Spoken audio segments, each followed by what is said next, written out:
gon' rep you next morning, every news channel and front page. Headlines, another rapper was slayed. This is Star Wars. Welcome to Spin That Back. This is Rick. I'm Eric, and this is our spoiler talk for Star Wars. Just kind of wanted to go over it. If you guys haven't seen our Force reviews Awakens, bitch. Yeah, Force Awakens. We're going to put the link down below for our review. So come back, watch that, and come check this out because we have a lot to talk about this And then movie. watch it a couple more times. Yeah. So yeah, so I guess we'll get right into like maybe the biggest twist in the movie. What twist? Han Solo. Yeah, Han Solo catching a dirt nap. Fuck, man. Hey, and that shit was crazy. Well, first the reveal that Kylo Ren is Ben Solo, which is Han and Leia's son. Which, I mean, that most people kind of saw coming. Yeah. Which, it wasn't really a big shocker. I mean, we confirmed it, but the one thing I didn't expect them... I expected Han Solo... I think if one of the characters was going to get killed, it would be Han Solo. I just didn't know if they were going to do it in this movie. I had a feeling they might kill someone off in the second film. Yeah. But I think to kill off a major character like that, it's a tough thing to do. But I actually kind of like how they did it in this movie. Like I was okay with it, just because it sort of fit. I think where they're trying to take the story, it didn't feel forced. Like it just felt like it was gonna happen. And I mean, as natural as that can happen. I mean, I thought it was pretty well done. Yeah, because Kylo Ren's an asshole. Yeah, because as we find out, well, we're still not sure exactly how Daisy really is related to Kylo and or Luke or Leia or whoever. She might be Luke's daughter. Yeah, that's the sort of way I took it. We'll get to that. Because it was being theorized early on that Kylo and Rey were gonna be brother and sister. Or that they were gonna be related. Luke and Han and Leia's kids, but that hasn't been fully revealed yet. So we'll see where that goes in the next movie. Yeah. What else we want to get into? And then maybe I guess the other big point is Luke Skywalker. What, fucking 30 seconds he's in it? Man, that was a fucking cameo. I don't even know why they put him in the credits. Yeah, I felt like really conflicted walking out of the movie. Just because I didn't know how to take. At first I was kind of like, oh, that was kind of underwhelming. But I mean, like, I guess like we mentioned in our review that, I mean, we know we're gonna get 2 more movies, so I'm hoping that the payoff is gonna be in the next movie. So I think I was a little more okay with it. But it was just that there was just so much hype because like he was in. Well, we kind of glimpsed him in the first trailer when you see him touch R2, yeah. And then we didn't see him in the second trailer, bitch. Was it? Oh. And then the last trailer, then everybody was like, holy shit, like, why is, like, Luke, like, not in this trailer? So everybody kept theorizing, like, oh, my God, like, there's going to be, like, some huge moment that he's going to have where he comes out. Which I understand that they didn't include him. I think that was good for them to not put him in the trailer. I mean, for one, he wasn't even in the fucking movie, but yeah. I think... Well, maybe he was more, but maybe they just didn't, or maybe there was just stuff that they didn't use with him. But yeah, it seemed, and see, that's one of the things, like, just how they make movies now, especially, I mean, this movie was a game changer back when they first came out, the first film. But, like, back then, George Lucas made that movie, and he didn't even know if he was going to make a sequel to it. So, the first film, it's great because it's a standalone film, and it also leads into, you know, once Empire Strikes Back comes out, like, everything connects back to the first story. So, that's, like, the one thing, like, about the first film that I liked is that it didn't really leave any... unanswered questions because it worked so well as just a standalone film, whereas in this one, no, it kind of did because you see Darth Vader take off at the end in bitch, TIE but that's fighter. just like little shit, man. That's things that they, you know, like you don't really have a lot of questions, you know, like yeah, Darth Vader survived, whatever. Yeah. Which it kind of left it open, but at the same time, like that one, it serves as like a standalone film, whereas in this one, like we went into it and there's a lot of questions that we don't have. It's kind of like. It's kind of weird because it takes elements, I think, from all 3 of the original films where it kind of, there's a lot of, like, similarities and the things that happened in the first movie. And then I think as far as, like, with plot points and certain unanswered questions that we get kind of like in Empire Strikes Back where there's a lot of questions that are like, wait, well, how does this happen? Or why, like, the whole thing with Luke and Vader and... There's like a whole lot of things, like questions that are asked that you know are going to be answered in the next movie. And that's kind of like what they did with this one where like we don't know much about Rey's like story as far... I mean, we know about her character, but we don't know about where she came from, who her parents really are, and why she's so powerful using the Force. Because we see that she's she was able to fight off Kylo Ren, and she wasn't even trained to even use the Force or to even be a Jedi. Yeah. So we know that it's in her. And not to talk about the midichlorians. I don't know. Yeah, luckily they didn't get mentioned this time around. But I mean, but that was the Force Awakening that's like in the subtitle of the movie. Which is what makes sense. Yeah. Which actually originally they remember everybody was theorizing that would like somehow maybe Finn was gonna have, you know, he was gonna find out that he was Force sensitive, and maybe be revealed at that point when you see him and Kylo Ren like clash at the end of that last trailer. Actually, I kept thinking at that point that maybe that's when Luke was gonna make his entrance. That's what I thought originally. When they're having like that huge fight and like the lightsaber like falls into the snow.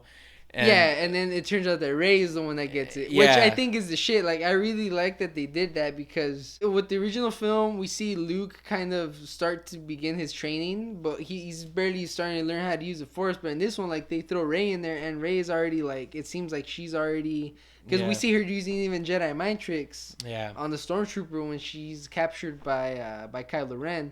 So, like, I thought it was really cool that they threw her right in there, like, into the action. Yeah. Like, there was no... Like, we didn't have to wait for the second film. Like, she jumped right in there, and she was able to fight off Kylo Ren. And even to a point, we see that she is even probably more powerful than he is using the Force. Yeah, and I think another cool thing that I think it's like a setup for the next movie is he's, like, already trying to entice her into coming into the dark side of the Force. Yeah. You know, like, right away, because he saw where she was already at, you know, like where her level was at, as far as her Force sensitivity, and he right away was just like maybe trying to like pull like a Darth Vader, like an emperor, and saying like, look, let me train you. Yeah. But he wasn't even fully trained himself, which actually I think that's actually a good thing that they did, because even in the prequels in the original trilogy, like in the original trilogy we had Darth Vader, but Darth Vader was already like a Sith master. Whereas in, even though technically he's the apprentice, but still, like, he's a master using the Force. But, like, you kind of see Luke kind of build up to that power to fight Darth Vader. Whereas in this one, I think it's pretty cool how we see the evil one and the good one kind of, like, at the same level. Yeah. And even to an extent, like, I think the which is Rey, she's even more powerful than Kylo Ren is. But then we see, what the fuck is his name? His master? Who, Snoke? Yeah, Snoke. Andy Serkis' character. Like, we see him mention need to complete his training. So I think it's pretty cool, because we're gonna... Like, that's another good setup, I think, for the next movie. Yeah, so we're gonna see Kylo Ren complete his training, and then we're left off with Rey going to Luke. So we're assuming that he's gonna finish training her. Yeah. So it's pretty cool, because we kind of see both the evil and the good side. Like, they both kind of start at the same level, and I think we're just going to kind of see them both grow and develop throughout the trilogy, which is, I think, really good that they did that. You know, like, they didn't just... Like even in the prequels, like, we saw... like, Count Dooku was more powerful, but then Anakin eventually matched him, you know, and beat him. Yeah. It's like we always kind of like introduced to this character where like he's more powerful, and like the good one has to build up to that level to fight him. Whereas in this one, like they're both even, and we're gonna kind of see both of their powers develop throughout the series, and kind of eventually, I'm guessing in the third film, you know, have like this big sequence. But I think it's pretty cool how they're kind of setting everything up. Yeah, and then I'd be curious to see. Obviously, hopefully, we'll get that reveal in the next movie. Exactly what was the falling out between Kylo and Luke, because obviously, you know, Luke took his would be his nephew underneath his wing, and took him as his apprentice. Wait, but they didn't confirm that Kylo Ren was the one he was training. They just said that he was... No, he did. Was it Kylo Ren? Yeah. Because doesn't Leia mention to Han that they... Yeah, because that's the whole point. That's why Luke went into hiding, because Kylo... He lost Kylo to the dark side, and that made Luke feel like a failure. So that's why he went into hiding, because he felt like, you know, he finally took an apprentice in, and, you know, and he lost him to the dark side. So that's kind of like why he went into hiding. And actually, even so, I mean, I'd be kind of curious to see like what that reveal is gonna be, like exactly what was the falling out. Yeah, I mean, I've already seen rumors that that's why Luke went to go find this Jedi temple, where Rey ends up finding him at the end of the movie. That maybe there were other Jedis there, even though in the opening crawl it says that he's the last remaining he's Jedi. the last Jedi. Yeah. So maybe there were other Jedis that he had found, and maybe Kylo Ren maybe killed them all or something. So I mean, I don't know. We're gonna watch the movie again, so I mean, I'm gonna pay more attention to that next time around. But at the same time, technically, we can still see Yoda and Obi-Wan come back, right? Yeah. Because so I mean, maybe we'll see. Well, I don't know about Obi-Wan. Why Obi-Wan? Well, maybe they could CGI Alec Guinness into the movie. I guess. Put Ewan McGregor as old ass Obi-Wan. I don't know. Just the point is like we're like, you don't know what's gonna happen. Yeah. Like they can bring back Jedis, you know. Like we saw that happen at the end of Return of the Jedi, like where we see all three of them, not Hayden Christensen's Anakin. Yeah, Sebastian Shaw. Yeah, and Obi-Wan and Yoda. We see all three of them at the end. So I'm thinking like, oh, we might even see some characters come back, you know, which would be pretty cool. That kind of ties into the whole her being trained by Jedi Master, which is Luke. But then at the same time, like, oh, we might get Yoda back. I don't know. Like, we there's a lot of things that they can do with the story right now. Yeah. So hopefully we'll get those payoffs later on. Supreme Leader Snoke was definitely like underused in this movie. Yeah. Which I'm hoping, you know, once Kylo takes off and completes his training, like maybe we'll get to see that. Yeah, but if you think about it, Palpatine didn't really do shit until like we see him in Empire Strikes Back, but we don't really, you know, like we don't really learn anything about him until Return of the Jedi. Yeah. So you know, at least we did spend a little more time with him, with Snoke in this film. So but hopefully, I mean, Andy Serkis is a great actor, especially motion capture. So hopefully, you know, they use his talents more in the upcoming films. Yeah. And then also the other thing, like I heard was a knock was that, you know, we didn't get enough of like what exactly the First Order, like what was their motivation, which I mean, like I'm kind of okay with it because I mean, really, like what was the Empire's motivation at the beginning of Star Wars? Like, but that's why you got. I'm sure. I mean, I haven't really read any of the novels or comics, but I'm sure they explain some of that shit in there too, you know.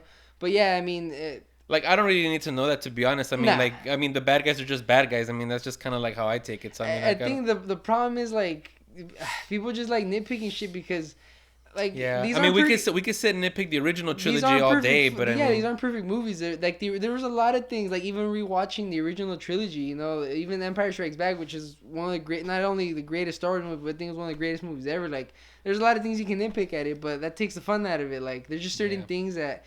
You don't need an explanation to, or there's certain things that are better left unanswered, or not necessarily clear. But I mean, like, I don't see why that's such a big deal. Like, I mean, I don't give a shit. Like, they get, I mean, that creates a conflict. Like, what the fuck else do you want? You know, like, you know, there's conflict there, and we don't really need too much explanation. I mean, maybe later on we'll find that out, or like I said in the novels, I'm pretty sure they explain that somehow. Actually, yeah. I mean, I gotta watch the movie again, but I think, you know, it was another thing that, I mean, I guess it's maybe a nitpick, but I kind of thought about it. Is like, why is it that, like, I mean, I understand why R2 shut down supposedly, like, after Luke disappeared. Yes.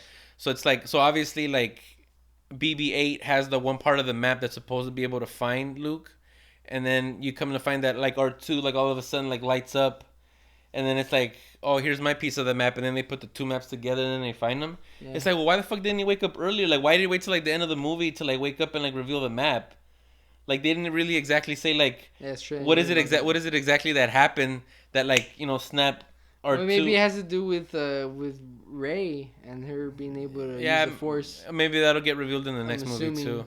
I mean, I kind of hate saying that. Oh, maybe we'll get it in the next one because it kind of seems like that's going on a lot. But I mean, this is a planned trilogy, so it's like I'm kind of like taking them at their word that, you know, all the stuff that they're setting up is gonna pay off. Yeah, well, like I said, like that's the one thing that I do like, that they took elements from Empire Strikes Back, where like it leaves you with a lot of unanswered questions. But we know we're gonna get another film, you know, and And like, I mean, put yourself in the shoes of the people in like 1980 when The Empire Strikes Back came out. Like people were talking shit. It ended. They were like, "Wait, like what the fuck just happened?" Like they didn't even know if they were gonna get another movie. Yeah, maybe. And that's the thing. It's like we're fortunate enough to where like this series is so huge, and just the way that movies are made now, where like they're planned years ahead of time. So like we know we're gonna get another movie. So I don't really look at it as being that big of a deal, you know.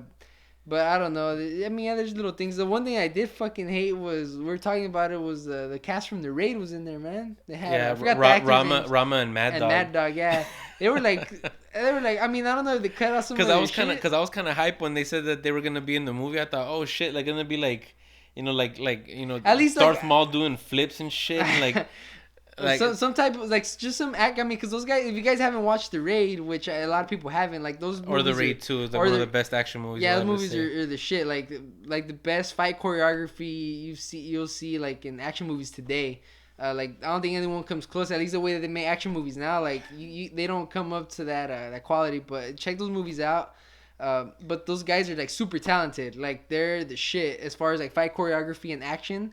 And I just I was excited, and it's funny because I had completely forgot that they were in the movie until I saw them. I was like, oh shit, I fucking forgot that they were in the movie, and then I was kind of excited. I'm like, damn, what's gonna happen? They were in it for like 20 seconds. Yeah, and I'm like, what the fuck? Like, it's just like they were. They get chased off by like that squid thing or whatever the fuck that was. Yeah. I forgot what they were called, but.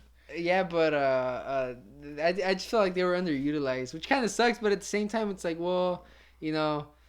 Yeah, what can you really do with it? I was gonna say maybe they'll pop up in the next one, but they were such small characters that I mean, they didn't really have any. They just came out literally in one fucking scene, and they were in there for like a minute, and that was it. Yeah, I mean, but we had that a lot. I mean, Captain Phasma was really underused. Yeah, but we know she's a big character. Supposedly gonna be a big character later on. Yeah. Domhnall Gleeson's what was his character's name? Was it General Hux? I think it was Hux. General Hux, right? Yeah, I mean, he was cool in it for what he was in it. I mean, but he's maybe like 5 minutes total in the movie, if that. He's not in it much, but he's in it a little more. Yeah, and then he got smoked at the end, right? Didn't he blow up on the Starkiller base? Yeah, but you know he might have escaped. Yeah, did you know that Luke Skywalker's original last name was Starkiller? That's why they use the name Starkiller base. Was that his? Oh, I didn't forget. Yeah, before he became Skywalker, he was Starkiller. Oh. Well, anyway. Yeah, but that's one of the things that I fucking hated. I'm like, dude, I'm like, what's the point? Like these guys, like you get these super talented guys and you don't fucking use them, or they might have cut some stuff. I don't know. Like I just feel like they could have just easily, like most people, they haven't even seen the Raid, so they see those guys and they don't even know who the fuck they are. Yeah. But like me, like I see that and I'm like, dude, like these guys are super talented, and I just feel like they were just wasted. And I'm like, you could have just got any asshole and fucking thrown them in there, and they would have been the same shit. You know? I kind of wish we would have seen more of Oscar Isaac too as Poe Dameron. Yeah, Poe Dameron was the shit. Which I think every scene that he's in, it stands out throughout the film. But he was really good. But I'm sure they're gonna develop his character. That's what I'm saying. Everything is like, it's coming. So. Yeah, but still, man, what the fuck? It's because the problem is there's just so many characters. Like, it's like a 2 hour, 15-minute movie. Like, you have old characters, you got new characters, you got like a whole bunch of shit. And you got to figure. I mean, they have to please like fans like us, and then they have to. I mean, there's people going into this that have never seen a Star Wars movie, so they have to. I think that's actually kind of like what Rey and Poe's Rey and Finn's characters are. They're kind of like the newcomers to this series, and like they're kind of being introduced to this world, and that's kind of like what the audience that have never seen a Star Wars movie, that's sort of how they feel. They're kind of being thrown into this world and like learning all the mythology and these characters and the backstory. So I mean, all the things that they had to fit into like a little over 2 hours, I mean, it can get kind of overwhelming. That's like we mentioned in the review that it feels like it's just like really fast paced. Like there's just like a lot going on all the time. But you know, shit was clean though. What? When you first see the Millennium Falcon. Yeah, that was a pretty cool review. Everybody went ape shit. Yeah. When they saw it, cause what did she say? Because it was like a junk ship. Yeah, it was like a junk ship. Let's go because they're gonna run to there and that ship blows up, and then they're like, oh, let's go to the junk ship, and the camera pans and it's like, oh shit, it's a Millennium Falcon. Everybody started going crazy. Yeah. That scene was the shit, man. It was filmed in IMAX. If you guys get a chance to watch it in IMAX, in legit IMAX, the 40-foot tall IMAX, not that LIMAX shit. That shit is it's crazy. That whole scene was filmed in IMAX. Yeah. And then I don't even know if you caught it. I don't know if you guys could watch it in 3D, but we saw it in 3D. Like the part where they're going through like the Star Destroyer. Yeah, and then when it takes off into space. Like there's that part where it goes up into the stars and you feel like you're in space because like you see like all the stars and like that was really dope. Oh, you know the part that was funny was like when they're getting bombed by the TIE fighters, and like they're Finn, Rey and BB-8. And this is like it's like a little subtle thing like where you see like they're coming out of that tent. and like they all kind of like look up, and you see like the TIE fighter coming, and you even see like BB-8, like you see like BB-8, like he kind of turns up towards it. Oh, we didn't even talk about BB-8, Yeah, bitch. no. He was like one of the best new additions to the cast. There's a lot to talk about, man. Yeah. Fuck, Yeah. like, you talk hours about this fucking movie. But yeah, but BB-8 was the shit. He. I want one of those shits. They need to like come out with Yeah. those like a life size one, not the little. I know part of it is marketing. They want to sell you some new shit, but he was really good. Like it's crazy how you're able to, especially with like R2 and BB-8, like you're able to get these emotions. Or even Chewbacca for that matter. Yeah, even Chewbacca, same thing. Like they don't speak our language, obviously. Like they speak their own language, but like just through the sounds and looks and like reactions that they have to certain things, like they have certain characteristics and traits. Like it actually, you feel like these are real characters. You know, they're not just fucking robots. But BB-8 was awesome. Yeah, and you feel for them, especially Chewie after Han Solo gets killed. yeah, And he shoots Kylo Ren. Yeah. But that was like an emotional part in the movie. Chewie's reaction, especially after Han dies. But I mean, I don't know how I would have taken if Chewie would have gotten killed. I was kind of hoping he would, because there was like that theory too that Chewbacca gets yeah, killed? that he was gonna catch one. I thought either him or Han, either one of them was gonna get killed. Yeah, but I'm kind of glad that they did kill Han Solo. Does that sound fucked up to say that? Like I'm more okay with Han Solo dying than Chewie. Nah, it's fucked up. But I think it had to be done. Like I'm glad that they killed off one of the old characters. Yeah, You know? I mean, and Harrison Ford had been kind of wanting to kill off Han Solo for a while anyway. So I think he finally got his wish. He doesn't have to come in for Episode 8. Yeah. So I mean, I thought that was a good move on their part. Even though we might still actually see Harrison Ford, I'm guessing maybe like in flashbacks or something, maybe in the next one. Well, I guess. Yeah, you could use him for flashbacks. Or the spin-off movies. He's fucking old already, man. Yeah. Because I know people were talking shit. Like, how's Finn able to fight? I kind of took it as Kylo Ren's kind of fucking with him. Because Kylo Ren's a dickhead. I mean, he's a good character, I'm saying, but just the character himself, like he's a young, because he's young. He's a fucking young, stupid fucking dickhead sometimes. Yeah. But I like the way that I looked at it was, I thought he kind of like when he was fighting Finn, he was just kind of fucking with him. Like I think if he wanted to kill him, he could have easily killed him. But I kind of had a feeling that he was just kind of going along with it, I guess. Yeah, I know some people had problems with that. That it seemed like everybody just picked up a lightsaber and was like able to use it. The way I took it, especially like when Finn has that fight with the stormtrooper. With that fucking thing, I don't know what that thing's called. Yeah, that thing he pulled out or whatever. Fucking... I sort of took it that maybe like the First Order trains their stormtroopers like to how to which makes sense how to use a lightsaber, because in that scene, because we see the stormtroopers actually able to fight with the fucking sword, like or with that shit, whatever it is. But the point is, like that's kind of how I saw it. I'm like, wait, like. That kind of makes sense, you know? Like, because I mean they've been trained since they were children, obviously. Because Finn said that he had never even been given a name. And plus, this is the First Order; it's not the Empire. So I think they're training. The stormtroopers had better aim in this one than the last one. I think the stormtroopers were actually this time around felt more menacing than they didn't, because they just start capping people and shit like at the beginning of the movie. I really like how they made the stormtroopers feel more dangerous, like when they come in, like they actually, I felt like they were actually gonna fuck shit up. Whereas in the prequels, in the original trilogy, everybody loves the stormtroopers, but they're a bunch of dumbasses, Yeah. And this one, I think I actually like how they're a little more menacing, and it's true because in that scene when he fights him, I'm like, wait, like the stormtroopers actually obviously able to fight with someone with a lightsaber. That was how I took it. It makes sense, like maybe they did train them, so then maybe that's why. Right away, that's how I took it. So that's why I didn't really have a problem with it. Yeah, and then as far as like with Daisy Ridley, well, I think just naturally we see her able to use the Force, and I think that just kind of has a lot to do with her being able to use the lightsaber, and then just naturally. Yeah, because like you gradually see her, like when she starts using like the Jedi mind trick, like you kind of see her like. I think even somebody mentioned that like, you can't leave her alone because like you can see she's starting like to know how to use her powers. I think that might have been Kylo. I think that said that. Some shit. At some point, but I know somebody mentioned it. Hey, do you know that there's a rumor going around that that stormtrooper that she does the Jedi mind trick on when she's in that chair or that when she's getting tortured. What about it? That was the Daniel Craig. Craig. Yeah, supposedly that was a rumor. I think JJ already said like. Daniel, what? Yeah, in the suit? Yeah, I don't know why somebody said that sounds kind of I stupid. know somebody said because he had an accent apparently, and I guess somebody said that it sounded like Daniel Craig. I think we're dicks. So I guess all British people sounded like in the, but yeah, I think JJ kind of already said that wasn't That would true. be stupid. Because I think he even said he's like, what would like 007 be doing like on our set in a fucking stormtrooper costume for like 3 days filming?